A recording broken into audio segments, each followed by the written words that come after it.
నేను ఎందుకు ఎందుకు తిమోతిని అడిగానంటే, మీకు పర్ణశాలలు ఎందుకు ఇశ్రాయేలీయులు కట్టుకున్నారో మీకు అర్థం కావాలి.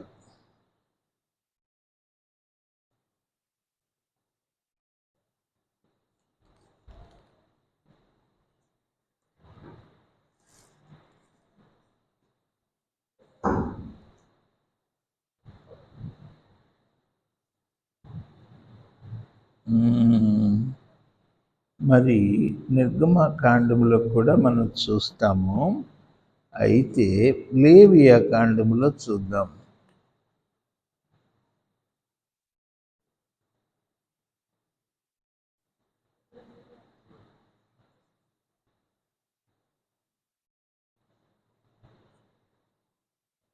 లేవియా కాండము 23వ అధ్యాయం 34వ వచనం.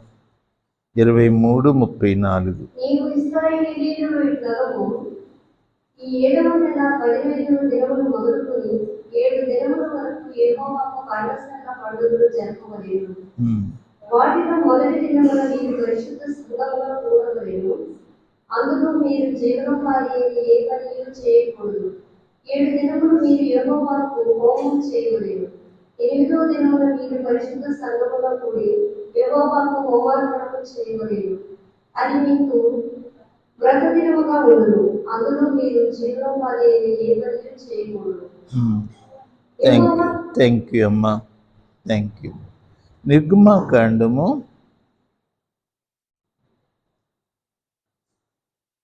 23వ అధ్యాయం 16వ వచనం.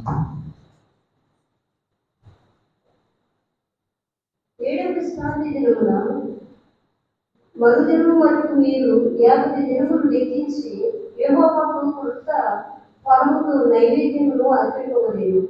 మీరు మీ నివాసములో నుండి తూములు 2 10వ వంతుల పిండి గల 2 రొట్టెలను అల్లాడించు అర్పణగా తేవలెను.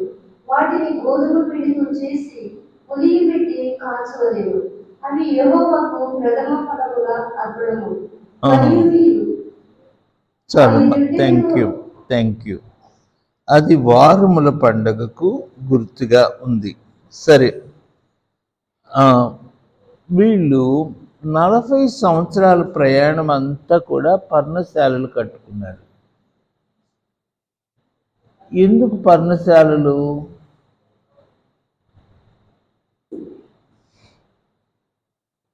ఇప్పుడు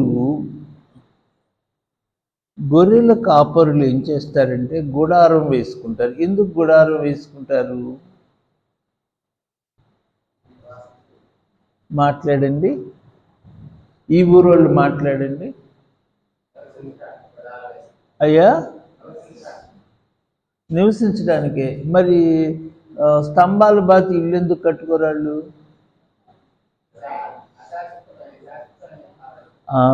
కరెక్ట్, ఇప్పుడు వచ్చారు. ఎందుకంటే గొర్రెలు తీసుకొని ఒక స్థలం నుంచి ఇంకో స్థలానికి ఎప్పుడు ప్రయాణం చేస్తుంటారు కాబట్టి పర్మనెంట్ నివాస స్థలం లేదు. అందుకని గుడారం వేసుకుంటారు. మళ్ళీ గొర్రెలు తీసుకొని వెళ్ళేటప్పుడు ఆ గుడారం పీక్కొని వెళ్ళిపోయి మళ్ళీ ఇంకెక్కడ గడ్డి ఉంటే అక్కడ గొర్రెలు మేపుకుంటూ మళ్ళీ అక్కడ గుడారం. అది పర్ణశాల.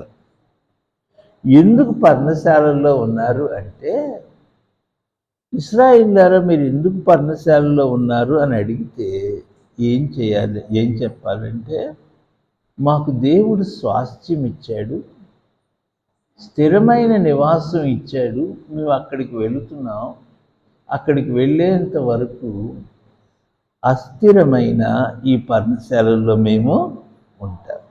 మీకు అర్థమైందా ఎందుకు పర్ణశాలల పండుగ? ఆ పర్ణశాలల పండుగలో దేవుడు ఎక్కడ లేని సంతోషాన్ని ఇచ్చాడు. ఎందుకంటే ఈ లోకంలో మనకు స్థిర నివాసం లేదు. పర్ణశాల అంటే అది పెద్ద గట్టి గుడారం కాదు. టెంపరరీ గుడారం కదా, అది ఆకులతో కట్టుకునేది. అది కొమ్మలు నరికి ఏం చేసేవాళ్ళు ఇశ్రాయేలీలు, వాళ్ళు వాళ్ళు పెట్టుకునేవాళ్ళు. చూడండి ద్వితీయోపదేశ కాండంలో చూడండి, చూద్దాం ఎక్కడుంది. ఓకే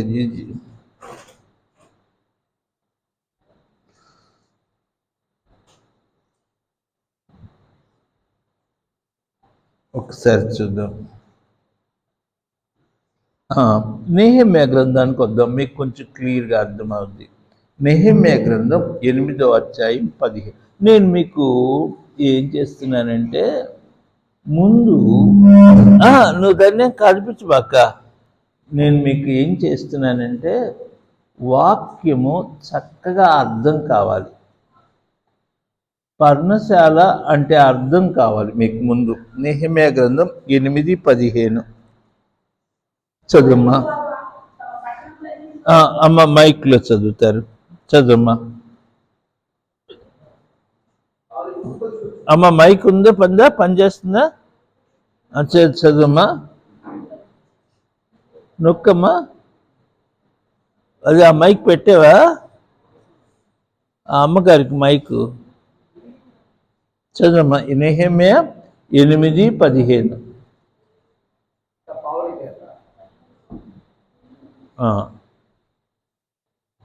చదువమ్మా. మరియు వారు తమ పట్టణములన్నిటిలోనూ యెరూషలేములోనూ ప్రకటన చేసి తెలియజేసిందేమనగా, మీరు పర్వతములకు పోయి ఒలీవ చెట్ల కొమ్మలను, అడవి ఒలీవ చెట్ల కొమ్మలను, గొండి చెట్ల కొమ్మలను, ఈత చెట్ల కొమ్మలను, గుబురు గల వేరు వేరు చెట్ల కొమ్మలను తెచ్చి వ్రాయబడినట్లుగా పర్ణశాలలు కట్టవలెను. అది ఏం చేయాలి? కొమ్మలు నరుక్కొచ్చి పర్ణశాలలు కట్టుకొని దాంట్లో ఉండాలి. చదువమ్మా. 16 కూడా చదువు. 16, 10.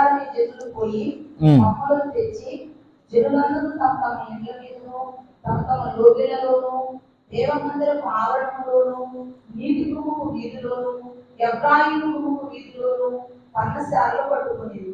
మరియు చెరలో నుండి తిరిగి వచ్చిన వారి సమూహము పర్ణశాలలు కట్టుకొని వాటిలో కూర్చునేది.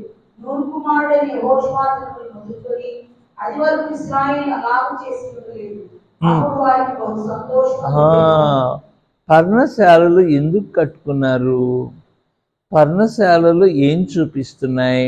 ఇది పెట్టు, ఇది సౌండ్ పెట్టు, ఇది ఒక్కటే పెట్టు, మాస్టర్ పెంచబాక.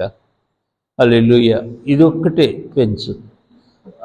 బాగా వినండి. ఎందుకు పర్ణశాలలు? మొదటిది మీకు ఇందాక మీరు చెప్పారు క్లియర్గా, గొర్రెలు కాసుకునే వ్యక్తి గుడారం ఎందుకు వేసుకుంటాడు? ఈ లోకం మనకి శాశ్వతం, అది అందరూ చెప్తారు, కానీ ఇంకొకటి చెప్పలేరు. శాశ్వతమైన నివాసం దేవుడు ఏర్పరుస్తున్నాడన్న విషయం మాత్రం ఎవరు చెప్పలేరు. ఈ లోకం అశాశ్వతం అంటారు, కానీ పునాదులు గల పట్టణం ఉందని మాత్రం ఎవరు చెప్పలేరు. ఒక రక్షణ పొందిన విశ్వాసి మాత్రమే, నిరీక్షణ కల దేవుని బిడ్డ మాత్రమే చెప్తాడు. మరి నేనేం చేస్తానంటే, కూర్చున్న తిమోతి, నువ్వు పర్మిషన్ ఇస్తావా? అక్కడే ఉంచు. ఓకే, కొంచెం జరపటానికి వీలవుద్దా? అది కొంచెం ఆ మొక్క జరిపి కొద్దిగా జరుపు, కొంచెం జరుపు.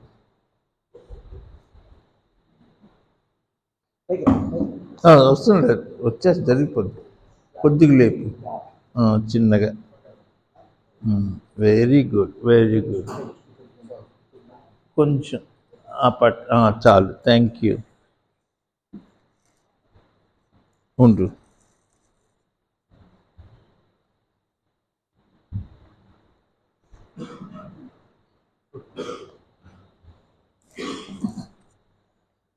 సరే, ఇప్పుడు బాగా వినండి. పర్ణశాలలో ఏం చూపిస్తుందంటే నిరీక్షణ చూపిస్తుంది. అది మొదటి. పర్ణశాల ఏం చూపిస్తుందంటే దేవుడు మనలను ఆయన ఏం చేశాడు, ఐగుప్తు దేశము నుండి, ఐగుప్తు బానిసత్వము నుండి, ఐగుప్తు పాపము నుండి విడిపించాడు. తర్వాత శాశ్వత నివాసములోనికి మమ్మలను తీసుకువెళ్తున్నాడు. ఆ వెళ్ళే లోపు మధ్యలో మేము పర్ణశాలలో ఉండి మేము దేవుని కొరకు ఎదురు చూస్తున్నాం. మీకు కళ్ళమ్మటి నీళ్ళు వచ్చే మాట చెప్పనా? మీరు దేని కొరకు ఎదురు చూస్తున్నారు? మీరు మరి అడిగితే మీరేమంటారంటే, మీరు ఎంత తొందరగా వదిలిపెడతారో దానికోసం ఎదురు చూస్తున్నాం ఇంటికి వెళ్ళటానికి అంటారా? మనం ఎందుకు ఎదురు చూస్తున్నామంటే ప్రభు యొక్క రాకడ కొరకు ఎదురు చూస్తున్నాం. ఆయన పెండ్లి కుమారుడిగా రాబోతున్నాడు. సంఘం ఎవరు? పెండ్లి కుమార్తె. ఇప్పుడు మనం ఎక్కడుండి ఎదురు చూస్తున్నాం? పర్ణశాలలో ఉండి ఎదురు చూస్తున్నాం. సంఘము పర్ణశాలకు గుర్తుంది. సంఘము పర్ణశాలకు సాదృశ్యంగా ఉంది. సంఘం అనే పర్ణశాలలో కూర్చొని అదిగో రాబోయే రక్షకుని కొరకు ఎదురు చూస్తుంది. సంఘము అనే పర్ణశాలలో కూర్చొని పునాదులు గల పట్టణం కొరకు ఎదురు చూస్తుంది. అంటే పర్ణశాల రెండు విషయాలు చెప్తుంది. మొదటిది, నువ్వు ఐగుప్తులో నుంచి విడుదల పొందావు అన్న విషయం చెప్తుంది. రెండు, నీకు నిత్య నివాసం సిద్ధపడింది, దాని కొరకు నువ్వు సిద్ధపడు. ఆ నిత్య నివాసం కొరకైన ప్రయాణంలో నీవు ఉన్నావు అని చెప్తుంది పర్ణశాల. ఓకే, అది మొదటి పర్ణశాల. నాకు ఇంకొకటి భయం వేస్తుంది మీకు చెప్పటానికి. ఈ పర్ణశాల బాంబు ఆగుద్దా? ఎవరన్నా బాంబు వేస్తే ఆగుద్దా ఈ పర్ణశాల? పెద్ద పెద్ద బిల్డింగులే నేల మట్టం అవుతున్నాయి కదా. ఈ పర్ణశాల తుఫానుకి ఆగుద్దా? భూకంపానికి ఆగుద్దా? చెప్పండి. కానీ ఈ పర్ణశాల ఆగుద్దంట. కీర్తనల గ్రంథం తీయండి, 2వ రాష్ట్రం చెప్తాను. ఈ పర్ణశాల ఆపత్కాలములో ఆశ్రయమట. చూడండి, 27వ అధ్యాయం 5వ వచనం.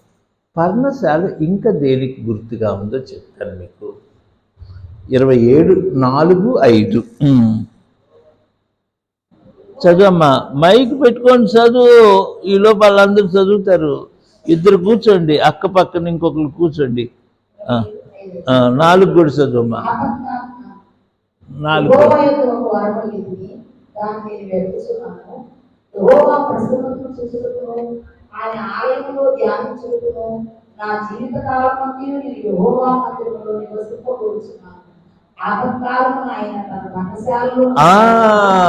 అమ్మ నువ్వే సోఫా మీద కూర్చో, ఇబ్బంది పడుకోండి, కూర్చో, ఏమవుతుంది, కూర్చో, ఏం పర్లేదు, నేనేగా, కూర్చొని చదువు.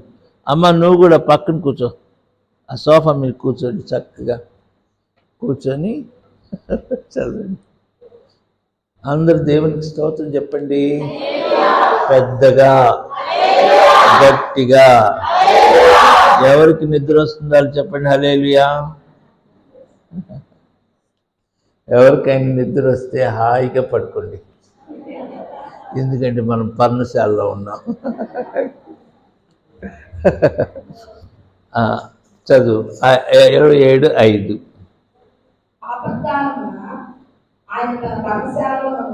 అయ్య బాబోయ్, ఈ పర్ణశాల ఎలాంటిదో తెలుసా? చాలా బలమైనది. అన్ని అపాయాల నుంచి కాపాడేది, అనారోగ్యం నుంచి కాపాడేది, శ్రమల్లో నుంచి కాపాడేది. అందుకే ఏమన్నాడంటే దావీదు, ఆపత్కాలం వచ్చింది, నేను ఎక్కడికి వెళ్ళిపోతాను? ఆయన గుడారంలోకి వెళ్తాను. రెండవది, పర్ణశాల దేనికి గుర్తుగా ఉందో తెలుసా? ఆయన మందిరము, ఆయన నివాస స్థలము. బాబోయ్, అక్కడ నాకు క్షేమము. ఈ భూమి మీద క్షేమకరమైన స్థలం ఏదో తెలుసా? ఈ భూమి మీద ఏది మనకు సేఫ్టీ లేదు. ఎక్కడా క్షేమంగా ఉంటామని గ్యారంటీ లేదు. ఈ భూమి మీద మనకి క్షేమం కలిగే స్థలం ఏదో తెలుసా? దేవుని సన్నిధి, దేవుని రెక్కలు, దేవుని మందిరం. అందుకే ఏమన్నాడంటే, ఆపత్కాలం వచ్చేసింది, నేను ఎక్కడికి వెళ్తాను? ఆయన తన పర్ణశాలలో నన్ను దాచును. ఆ తర్వాత తన గుడారపు మాటున నన్ను దాస్తాడు.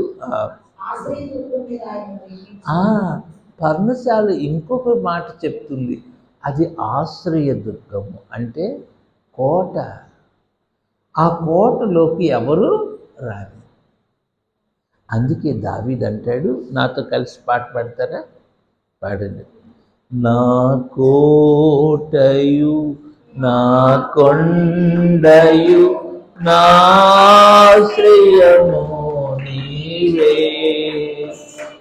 నా కోటయు నా కొండయు ఆశ్రయము నీవే, నేనెల్లప్పుడు ప్రభు సన్నిధిలో ప్రభు సన్నిధి స్తుతిగానము చేసేదము,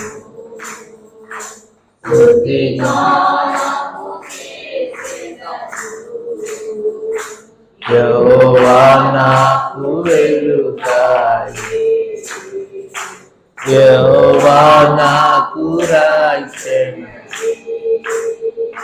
నా ప్రాణ దుర్గమయే, నేను ఎవరికి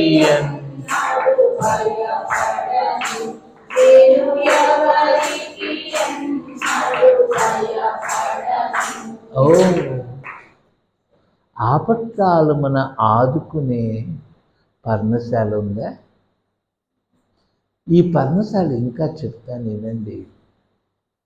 కన్నీళ్ళ నుంచి కాపాడే పర్ణశాల ఉందా? అనారోగ్యం నుంచి కాపాడే పర్ణశాల ఉందా? మనలో కొంతమంది దుఃఖంలో, భయంకరమైన దుఃఖంలో ఉన్నవాళ్ళు ఉన్నారు. కొంతమంది భర్తలను కోల్పోయారు, కొంతమంది తండ్రిని కోల్పోయారు, కొంతమంది భార్యను కోల్పోయారు. ఈ దుఃఖం నుంచి కాపాడే పర్ణశాల ఉందా? అదేంటంటే యెహోవా రెక్కలు, అది పర్ణశాల. చూడండి, రూత్ ఏం చేసిందంటే యెహోవా రెక్కల కిందకు వచ్చింది, పర్ణశాల కిందకు వచ్చింది. చూడండి, రూతు గ్రంథం 2:12. రూతు గ్రంథం 2:12. రూతు అక్క కొత్త నిబంధనలు కాదుండి, యెహోషువ పక్కన మొదట్లోనే ఉంటుంది, న్యాయాధిపతులు.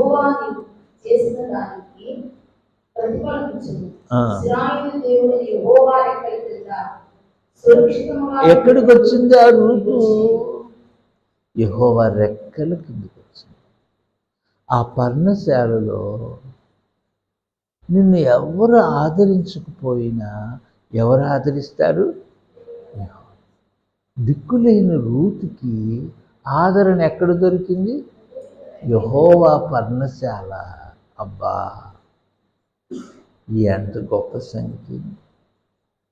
ఆదరణ లేని రూతుకి, దిక్కులేని రూతుకి, చిన్న వయసులో అండగను కోల్పోయిన రూతుకి గొప్ప ఆదరణ, గొప్ప బహుమానము, గొప్ప భవిష్యత్తును దేవుడు ఎక్కడిచ్చాడు? ఆయన రెక్కల క్రింద. ఆయన రెక్కలు పర్ణశాలకు గుర్తుగా ఉన్నాయి. నేను కొంచెము కన్నీటితో చెప్పిన, ఈ పర్ణశాలకు వస్తారా? ఈ పర్ణశాల ఆయన రెక్కలకు గుర్తుగా ఉంది. 2 ఆయన మందిరమునకు గుర్తుగా ఉంది. 3 ఆయన సంఘానికి గుర్తుంది. ఆ పర్ణశాలలో నాకు ఆశ్చర్యం ఏంటంటే, ఆపత్కాలంలో అది ఆశ్రయం అంట, అపాయం రాదంట అక్కడికి. ఎంత ఆశ్చర్యం! బాంబులు వేసినా కానీ పర్ణశాలలో ఉన్నవారికి ఏ అపాయమో రాదు. శత్రువులు ఎంత భయం చూడండి. హిజ్కియా దేవుని మందిరానికి వెళ్ళి సాగిలపడి ప్రార్థన చేశాడు. ఆయన పర్ణశాలకు వచ్చాడు. యూదులందరినీ దేవుడు ఏం చేశాడు? ఆయన కాపాడాడు. ఆయన పర్ణశాలలో మనకి రక్షణ, మనకి కాపుదల, మనకి నిరీక్షణ, మనకి భద్రత. అర్థమైందా? ఇక్కడి నుంచి కొంచెం ముందుకు వస్తాను. ఇది నాకు ఆశ్చర్యమును భయం వేస్తూ ఉంది. అసలు ప్రవక్త ఎట్లా రాశాడా అనిపిస్తూ ఉంది నాకు. యెషయా గ్రంథంలోకి రండి. నేను 3 అనుభవాలు చెప్తున్నాను. 4వ అధ్యాయం 6వ వచనం చూడండి. యెషయా గ్రంథం 4:6. యెషయా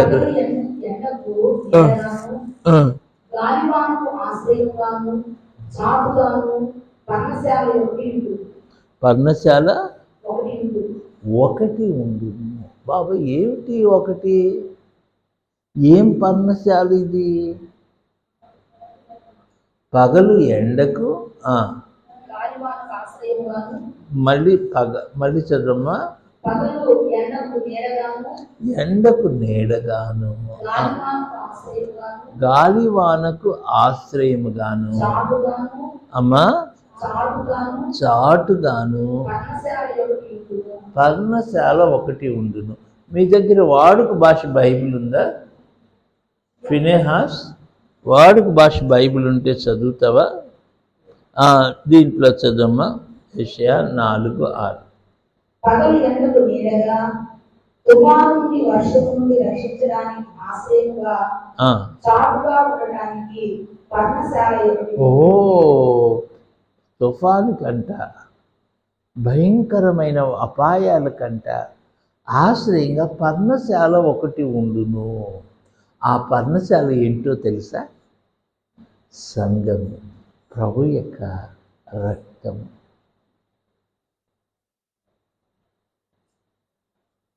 నేను ఇక్కడ కన్నీటితో చెప్తున్నాను.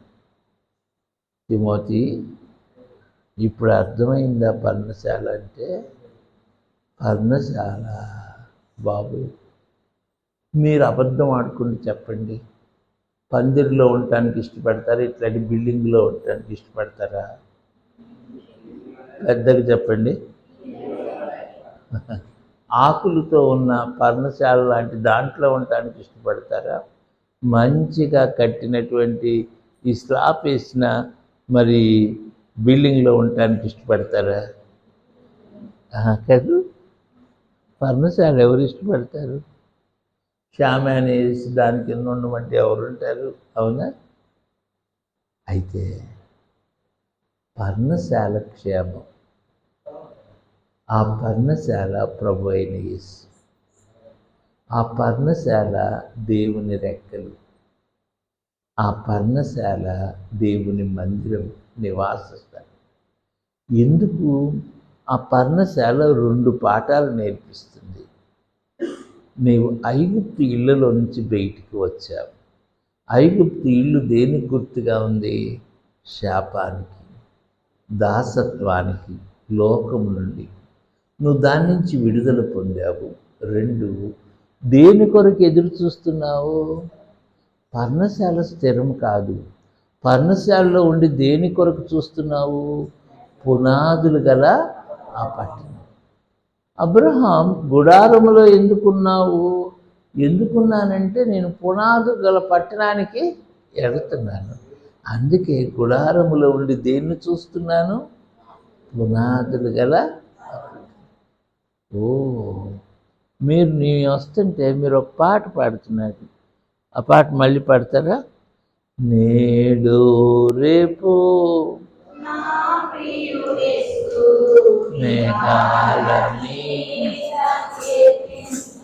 కొట్టండి చప్పట్లో.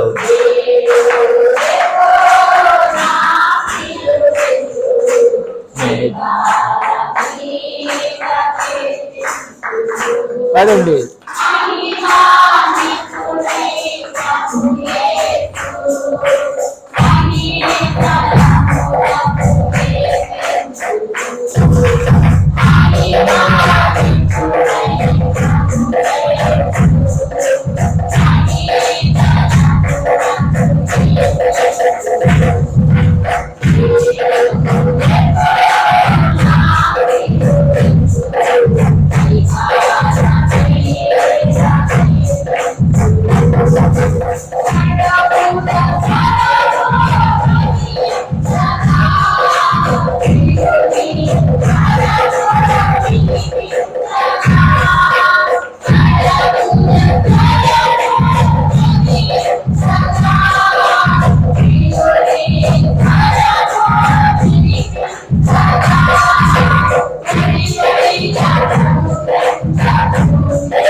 నేడో రేపో ఏసయ్య మేఘాల మీద ఏతించిన బాగానే పాడారు.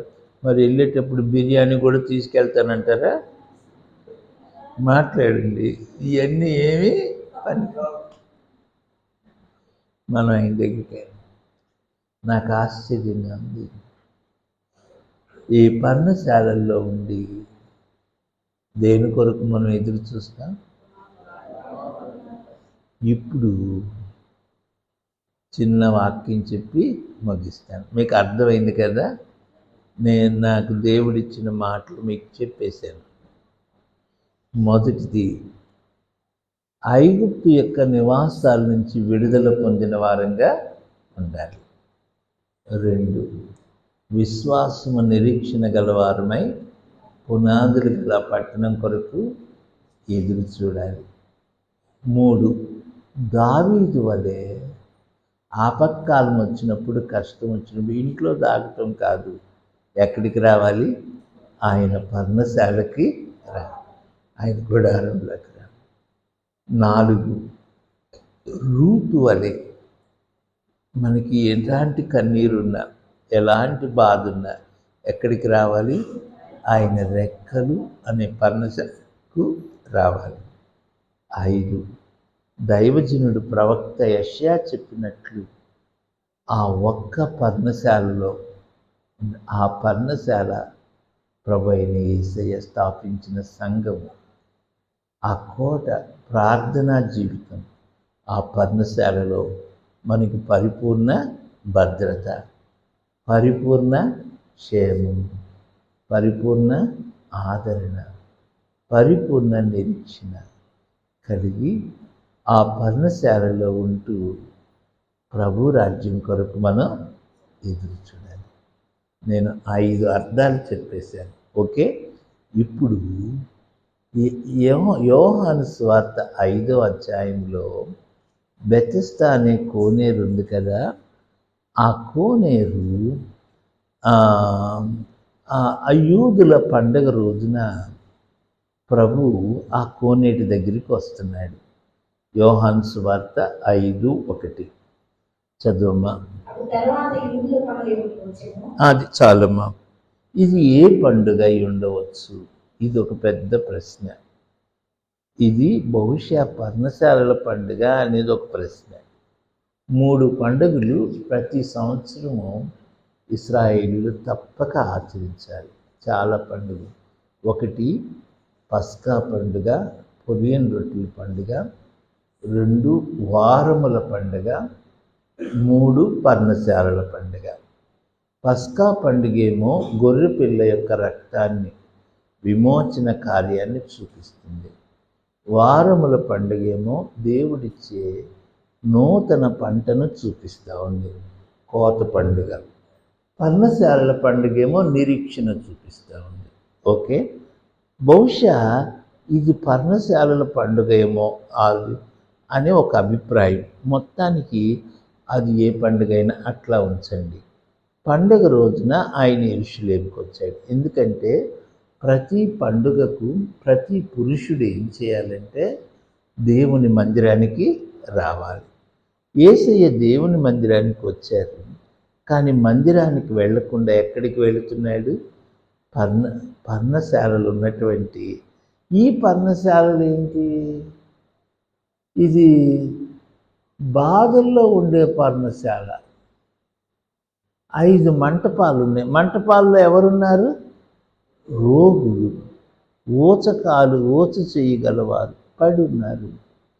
నేను వాళ్ళున్న మంటపాలని దేనికి పోలుస్తానంటే పర్ణశాలకు పోలుస్తాను. కానీ పర్ణశాలలో సంతోషంగా ఉండాల్సిన వాళ్ళు వీళ్ళు మంటపాల్లో ఎట్లా ఉన్నారు? బాధలో ఉన్నారు, కన్నీరులో ఉన్నారు. వీళ్ళు కొంచెం నిరీక్షణ ఉన్నా పరిపూర్ణమైన నిరీక్షణ లేదు. ఎందుకంటే ఆ దూత ఎప్పుడు వస్తాడో, వచ్చినప్పుడు మొదట దిగటానికి అవకాశం ఉంటుందో ఉండదో, దిగుదాం అనుకునే లోపు ఇంకొకరు దిగుతారేమో. ఒక పరిపూర్ణమైన నిరీక్షణ, దుఃఖంలో ఉన్నారు. నేను ఈ పర్ణశాలను ఏమందామంటే, కొంచెం ఈ మంటపాలను ఏమందామంటే చెప్తాను.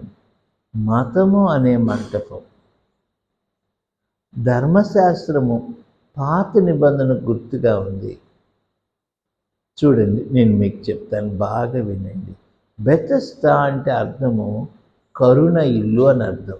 బేత్ అంటే ఇల్లు, బెతెస్దా అంటే కరుణ ఇల్లు. ఆ కరుణ ఇంటిలో కరుణ కొరకు ఎదురు చూస్తున్నారు, కానీ వాళ్ళకి కరుణ దొరకట్లా. ఒక వ్యక్తి 38 సంవత్సరాల నుంచి పడి ఉన్నాడు. నాన్న కొద్దిగా ఆ పక్కన కొంచెం గమనించి, నిద్రపోయేవాళ్ళు గమనించి. కరుణ లేదు, దుఃఖంలో ఉన్నాడు. ఎన్ని సంవత్సరాలు? ఆ మంటపములో ఉన్న వ్యక్తి దగ్గరికి యేసయ్య వస్తున్నాడు. అది రాత్రి నేను కన్నీళ్లతో మీకు చెప్పే చిన్న వాక్యం. నిరీక్షణ పరిపూర్ణంగా లేని ఆ స్థలంలో, ఆదరణ లేనటువంటి ఆ మంటపంలో ఉన్న ఆ వ్యక్తి దగ్గరికి నిరీక్షణ ఇచ్చే ప్రభు వస్తున్నాడు,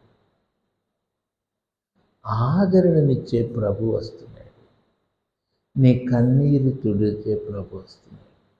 ఇక్కడ నేను ఈ యోహాను సువార్త 5వ అధ్యాయాన్ని చాలాసార్లు చెప్పాను. మీరు కూడా చాలాసార్లు వినే ఉంటారు కదా, విన్నారా? ఇందులో నుంచి ఒక్క మాట చెప్తాను. 3వ వచనం చదవండి. 3 చదువుమ్మా. ఆయా సమయంలో దేవునితో కోనేటిలో దిగి నీళ్లు కదిలించగలరు. నీరు కదిలింపబడిన పిమ్మట మొదట ఎవరు దిగునో వాడు వ్యక్తి వ్యాధి గలవాడేమో వాకుడు. కనుక ఆ మండపంలో రోగులు, గుడ్డివారు, దోషకాలం చేతులు గలవారు గుంపులుగా పడింది. అక్కడ 38 ఏళ్ల నుండి వ్యాధి గల మనుషులు. ఎన్ని సంవత్సరాల నుంచి పడి ఉన్నాడు అక్కడ? చదువు. పడినట్లు చూచి వాడప్పటికి యేసు వాడు పడినట్లు చూచి వాడప్పటికి బహుకాలం నుండి ఆ స్థితిలో ఉన్నాడని ఎరిగి స్వస్థపడకూర్చున్నావా అని వాడిని అడుగుగా, ఏం అడిగాడు? స్వస్థపడగోరుచున్నావా అని అడిగాడు. ఏమడిగాడు? పెద్దగా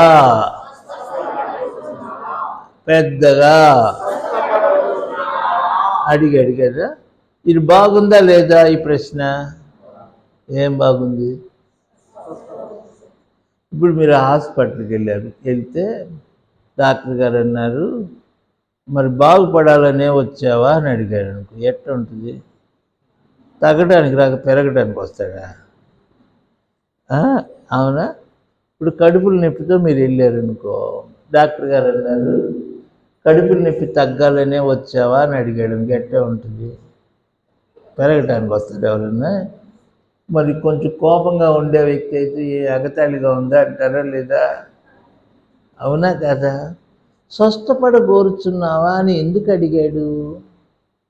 మరి కొంతమందికి హాస్పిటల్లో ఉంటే డిశ్చార్జ్ అవ్వటం ఇష్టం ఉండదు.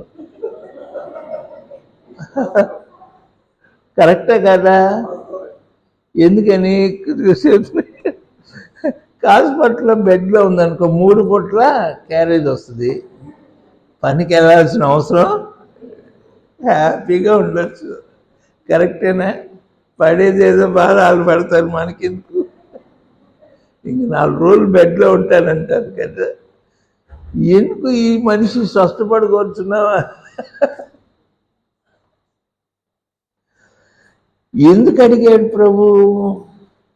ఎందుకు అడిగాడు? ఇది మీకు అర్థం చేసుకుంటే నా కష్టం అంతా ఫలించినట్టే. స్వస్థపడగోరుచున్నావా అని అడిగినప్పుడు ఏం చెప్పాలి? అవును లేకపోతే లేదు అని చెప్పాలి. కానీ ఈ మనిషి ఏం చెప్తున్నాడు? అయ్యా, నన్ను కోనేటిలోకి దించుటకు నాకు ఎవడునో, అందరు చెప్పండి, నాకు ఎవడునో లేడు. ఈ ఒక్క మాట నా గుండెని పిండేసింది. నీకెవడు లేడా? అందుకే ఏసీ వచ్చింది. అయిపోయింది నా వర్తమానం. నీకెవడు లేడా? అందుకే ఏసీ వచ్చాడు. 38 సంవత్సరాలు ఆయన గడిపెట్టుకుని ఎవరు ఉంటారు? ఒక వారం రోజులు, నెల రోజులు కష్టపడేసరికి మన ప్రాణం ఆ పేషెంట్ కన్నా ఆ పేషెంట్ దగ్గర ఉన్న వాళ్ళు పేషెంట్లు అయిపోతారు. అవునా? కొంతమంది అయితే ఎప్పుడు పోతాడా అనుకుంటారు కదా. అవునా కాదా? మరి ఇన్ని సంవత్సరాలు ఎట్లా చూశారంటారు? ఎవరు పెట్టారంటారు? అయ్యా, నాకెవడు, నీకెవడు లేడనే వచ్చింది ఆయన. నీకెవరు లేరా? అయిపోయింది. ఒక్క మాట చెప్తాలేండి, మనిషికి ఎవడు లేడు. ఈ వచనాలు చూపించండి, చెప్పేస్తాను. 1, మన పాపములను తీసివేయగలవాడెవడునో. 2, నీ మరణాన్ని తీసివేయగలవాడెవరు. 3, నిన్ను ఆదరించే వాళ్ళెవరు. వదిలే ఉంచు. నిన్ను ఆదరించే వాళ్ళెవరు. నీకెవరు లేరనే వచ్చి.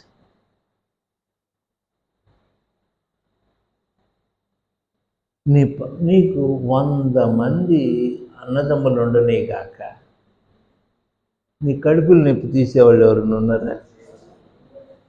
ఇప్పుడు నీ భార్యకి నువ్వంటే మహాప్రేమ అనుకో, నీ కాలు నొప్పి ఉందనుకో, సగం నొప్పి నాకు ఇయ్యయ్యా అని అనగలదా? అది అనవచ్చుగా.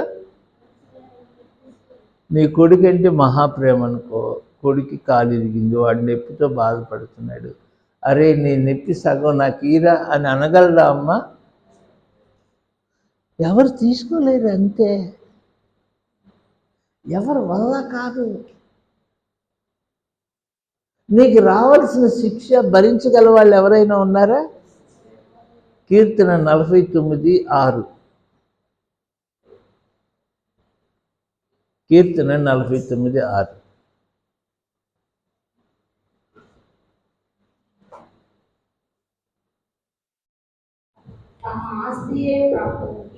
చదమ్మా.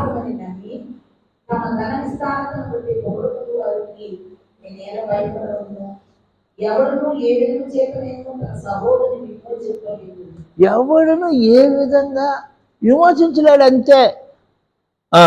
చదమ్మా. వాడు ప్రాయశ్చిత్తం చేయగలవాడు ఎవరు? ఎవడు వాని కొరకు ప్రాణం పెట్టేవాడు లేడు. నీ భార్య నిన్ను ఎంతో ప్రేమించవచ్చు, నీకోసం ప్రాణం పెట్టగలదామే? నీ భర్తని నిన్నెంతో ప్రేమించగలడు, కానీ నీకోసం ప్రాణం పెట్టగలడా? అది సాధ్యం కాదు. ఎవరు లేరు, అంతే. మీకు ఊరంతా మీ పక్షాన ఉండొచ్చు, బలగం అంతా, కానీ నిన్ను మరణం నుంచి విడిపించగలరా? యేసు ఒక్కడే. నా వర్తమానం అయిపోయింది. ఆ మంటపాలు దేని గుర్తున్నాయి అంటే, కన్నీరు తుడవలేని మంటపాలు, పర్ణశాలలు అనమాట. ఆ మంటపాలు ఏదో నేడిస్తున్నాయి కానీ అవి ఆదరణ. ఆ మంటపాలు ఏదో కొంచెం, ఇప్పుడు మీరు ఆసుపత్రికి వెళ్ళారు, ఏదో ఇంజక్షన్లు కొడుతారు కానీ నిరీక్షణ ఇవ్వగలరా? ఈ లోకంలో ఉన్న ఆసుపత్రులు ఇవన్నీ నిరీక్షణ లేని పర్ణశాలలు అన్నమాట. నిరీక్షణనిచ్చే పర్ణశాల ఇది ఆయన రెక్కలు.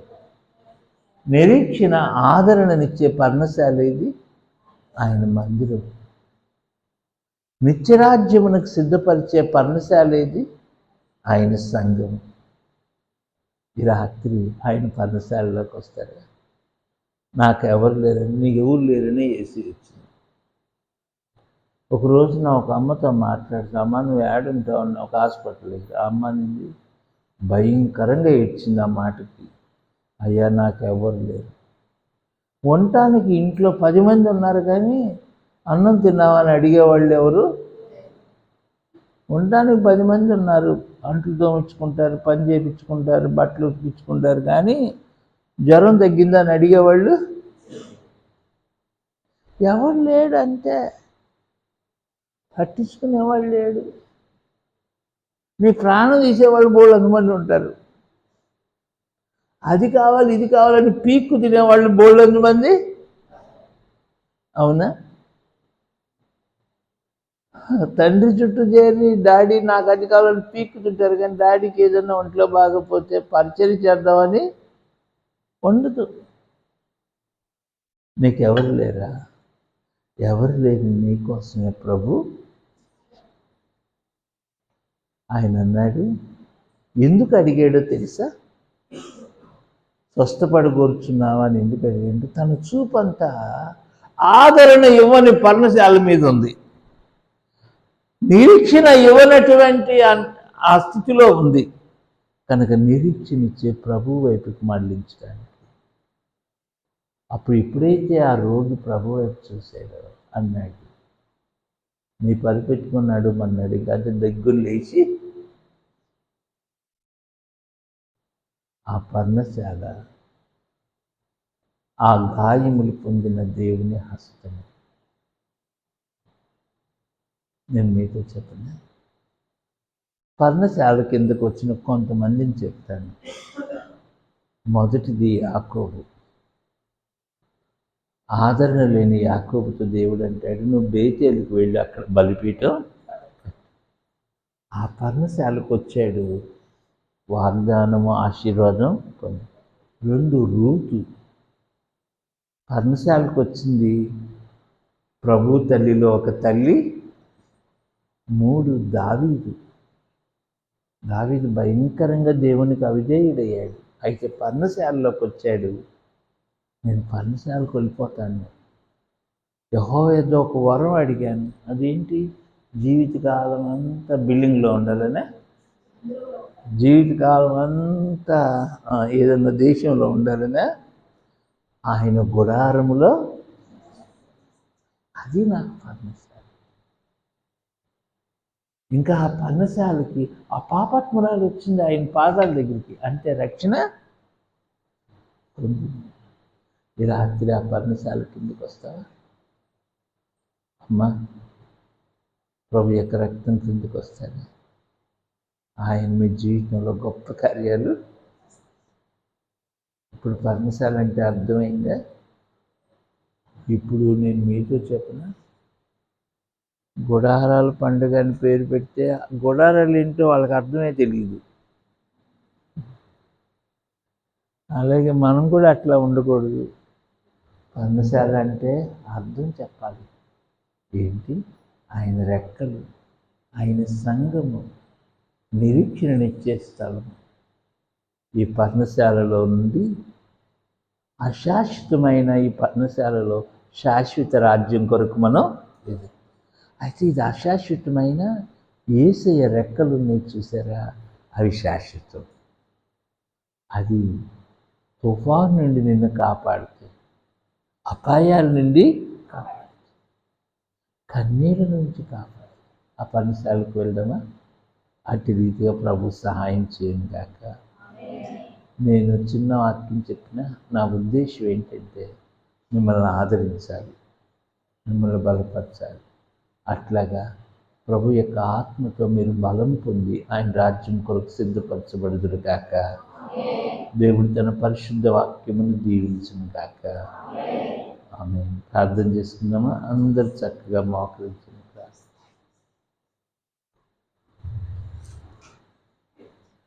నేనే చేస్తాను. మరి ఎవరినన్నా పంపించి వాళ్ళకి అన్నం పెట్టేసాను, అప్పుడు టైం సేవ్ అయిపోతుంది. ఎవరైనా పంపించి అమ్మ వాళ్ళు తీసుకెళ్ళి ఎవరైనా భోజనం పెట్టించి